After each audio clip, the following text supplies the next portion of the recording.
इस वीडियो में हम डिस्कस करेंगे मैटर के बारे में। तो मैटर के हमने जो करैक्टरिस्टिक ऑफ मैटर पार्टिकल है उनको हमने लास्ट वीडियो में देख लिया था।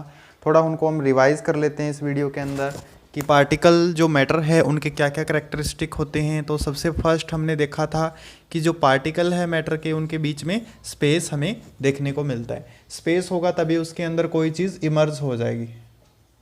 इमर्ज मीन घुल जाएगी, ठीक है। तो कोई चीज़ उसके अंदर इमर्ज हो सकती है। कोई भी चीज़ अगर हम उसके अंदर डाल देंगे जो ऐसी चीज़ हो जो कि उसके अंदर मिसिबल हो तो वो इमर्ज हो जाएगी। सेकंड हमने किया था कि जो पार्टिकल ऑफ मैटर हैं हमेशा ही जो पार्टिकल ऑफ मैटर हैं एक दूसरे को अट्रैक्ट करते हैं, उनके बीच में अट्रैक्शन मिलती है हमें। सॉलिड के पार्टिकल है कंप्लीटली अट्रैक्ट होते हैं एक दूसरे की तरफ, क्लोजली पैक्ड होते हैं, तो वो सॉलिड के पार्टिकल के केस के अंदर ऐसा होगा क्योंकि सॉलिड के पार्टिकल एक दूसरे के साथ क्लोजली पैक हमें देखने को मिलते हैं। एंड जो थर्ड हमारी प्रॉपर्टी थी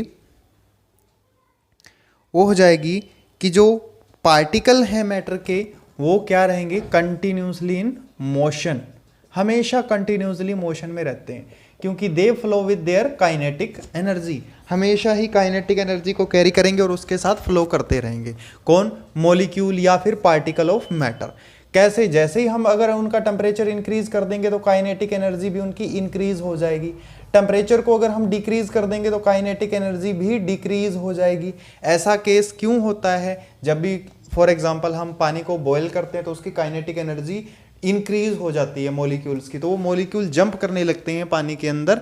तो ऐसा केस हमें देखने को मिलता है। अगर हम टेम्परेचर को बिल्कुल डिक्रीज कर दें तो वहाँ पे काइनेटिक एनर्जी वेरी लो हो जाएगी मॉलिक्यूल के केस में। सो अब नेक्स्ट हम चलते हैं स्टेट ऑफ मैटर में। स्टेट ऑफ मैटर को हम यहाँ पे डिस्कस करेंगे।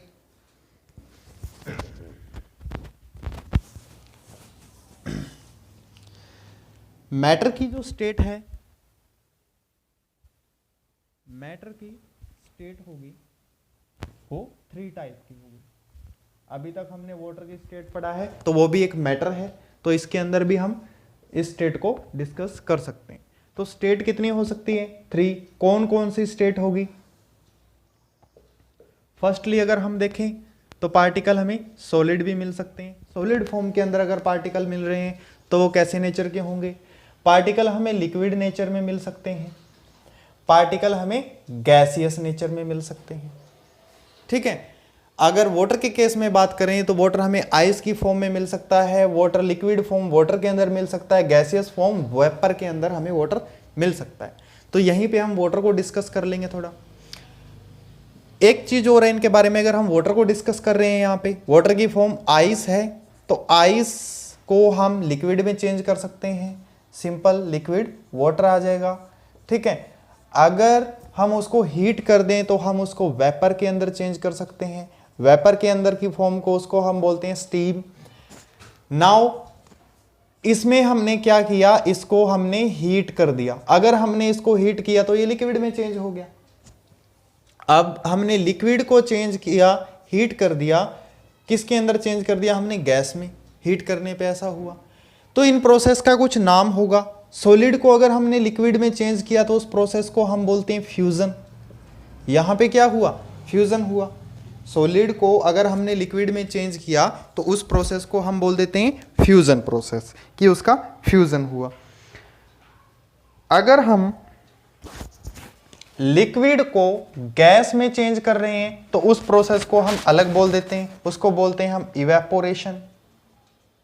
उस प्रोसेस को हम क्या बोलेंगे, evaporation, because the vapour start, यहां पे वेपर स्टार्टिंग हो जाती है। तो ये प्रोसेस हमें याद करनी है कि फ्यूजन क्या होगा, इवेपोरेशन क्या होगा। अगर हम गैस को कूल कर देते हैं और हमने क्या कर दिया, उसको लिक्विड में चेंज कर दिया, तो गैस को कूल करने पे अगर वो लिक्विड में चेंज हुई तो उस प्रोसेस को हम बोलते हैं कंडेंसेशन। उस प्रोसेस को क्या बोलेंगे हम, कंडेंसेशन। ये प्रोसेस हमारी हो जाएगी कंडेंसेशन प्रोसेस। इसके अपोजिट अगर हमने लिक्विड को सॉलिड में चेंज कर दिया through the cooling process, this is known as solidification. Solidification. ये प्रोसेस हमारी सॉलिडिफिकेशन हो जाएगी, मतलब हमने क्या किया, लिक्विड से उसको सॉलिड में चेंज कर दिया। अगर हम इनको डिस्कस करें सॉलिड, लिक्विड और गैस को अलग से, सॉलिड, लिक्विड एंड गैस को अगर हम अलग से डिस्कस करते हैं, then we found that the solid are have their, जितने भी सॉलिड हमें मिलेंगे उनका जो solid have their fix size.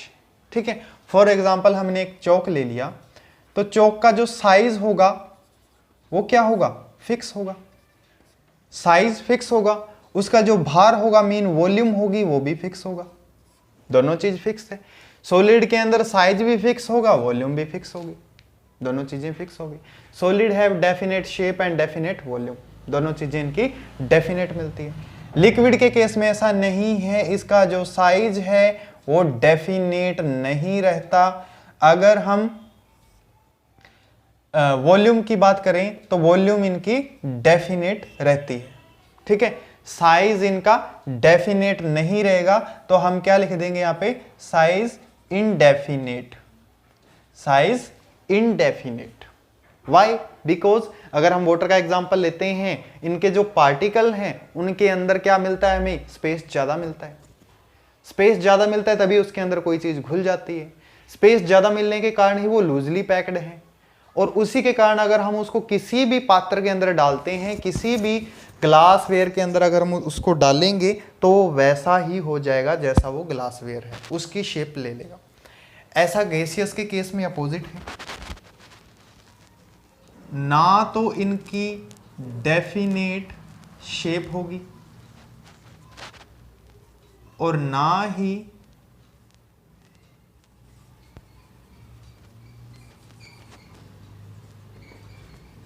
इनका डेफिनेट वॉल्यूम होगा। अगर हम एक गुब्बारे के अंदर गैस को भर रहे हैं तो जरूरी नहीं है कि इसके अंदर कोई फिक्स वॉल्यूम आएगी, कितना भी भर सकते हैं। जरूरी नहीं है गुब्बारे का जो साइज है वो फिक्स है, कितना भी बड़ा हो सकता है। ठीक है, तो गैसियस के केस में ये अपोजिट हो जाएगा। सॉलिड के केस में कैसा रहेगा, फिक्स साइज रहेगा, definite size and definite volume, क्योंकि जो सॉलिड के मॉलिक्यूल होंगे वो कैसे होते हैं, यूं क्लोजली पैक्ड होते हैं, एक दूसरे के साथ यूं बिल्कुल क्लोजली पैक्ड होंगे। ठीक है, बिल्कुल क्लोजली पैक्ड होंगे, ये इनके बीच में गैप बहुत कम होगा, एक दूसरे के साथ बिल्कुल यूं क्लोजली पैक्ड होंगे। ठीक है, but in case of liquid these are loosely packed, इनके बीच में क्या रहेगा, थोड़ा स्पेस रहेगा, लूजली पैक्ड मॉलिक्यूल हो जाएंगे अभी, क्योंकि ये मोशन में रहेंगे। गैसियस के केस में कैसा होगा, गैसियस के केस में मॉलिक्यूल बहुत दूर दूर होंगे, कोई किधर भागेगा कोई किधर भागेगा। ठीक है, तो ये हो जाएगा गैसियस का केस हमारा। तो सॉलिड, लिक्विड एंड गैसियस तीन स्टेट हैं जो मैटर की हमें देखने को मिलती हैं। तो तीनों स्टेट को हमने यहाँ पे डिस्कस किया है, कोई भी हो सकता है, सॉलिड कैसी भी स्टेट हो सकती है।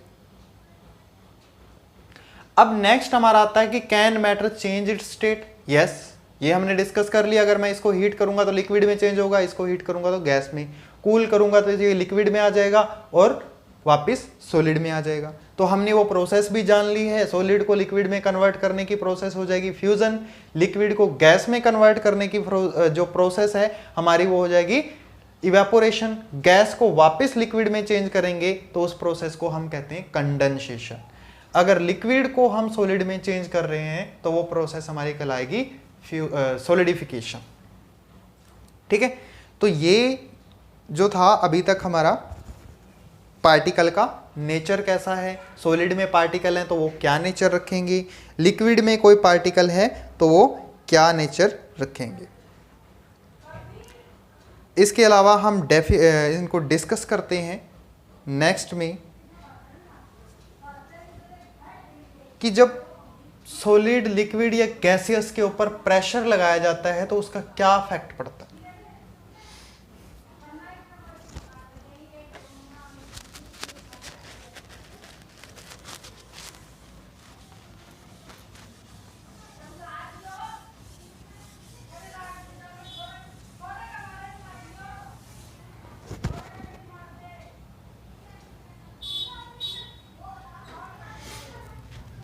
हमने क्या लिया, एक नमक लिया, सॉल्ट लिया यहाँ पे, प्लस में उसमें अमोनियम क्लोराइड डाल दिया। ठीक है, सॉल्ट और अमोनियम क्लोराइड का हमने यहाँ पे क्या ले लिया, मिक्सचर। ये हो गया मिक्सचर, किस किस चीज का, सॉल्ट एंड अमोनियम क्लोराइड का। अब इसको हमने क्या करना है, सेपरेट करना है। हमें कहा गया कि इसको हम सेपरेट करें। इसको क्या करेंगे, हम सेपरेट करेंगे। इसको सेपरेट करने के लिए हम एक प्रोसेस लगा देंगे कि इसको हीटिंग कर दें। हमने क्या किया, इसको हीट कर दिया। हीट करने के लिए हमने इसके ऊपर अपोजिट केस में एक फनल रखी है और उसके ऊपर हमने क्या लगा दिया, कॉटन लगा दिया।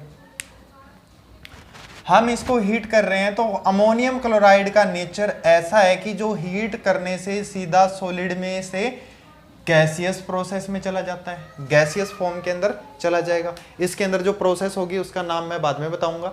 जो सॉलिड होगा वो सीधा गैस के अंदर चेंज होगा। अब सॉलिड से सीधा गैस में चेंज होगा तो ये तो इजीली हो गया, क्योंकि सॉल्ट का जो हीटिंग टेम्परेचर है, मीन सॉल्ट का जो टेम्परेचर है हीट करने का, वो वेरी हाई है। तो इतनी जल्दी सॉल्ट हमारा जो है अपनी जो पोजीशन है या जिसको हम बोलते हैं स्टेट है उसको चेंज नहीं करेगा, सॉलिड में ही रहेगा लो टेम्परेचर पे। पर हमने जो टेम्परेचर दिया है वो 70 अबोव है, 70 डिग्री सेल्सियस से अबोव है। तो इसमें जो अमोनियम क्लोराइड होगा वो क्या कर गया, यहाँ से सीधा सॉलिड से गैस में चेंज हो गया और ऊपर की तरफ चला गया। यहाँ पे कूल टेम्परेचर था, वापस यहाँ पे सॉलिडिफाई हो गया। ठीक है, यहाँ पे सॉलिडिफाई हो गया।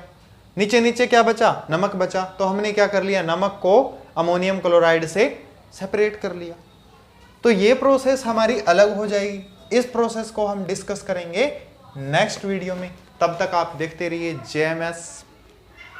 अगर आपको वीडियो अच्छी लगी हो लाइक एंड सब्सक्राइब जरूर करें।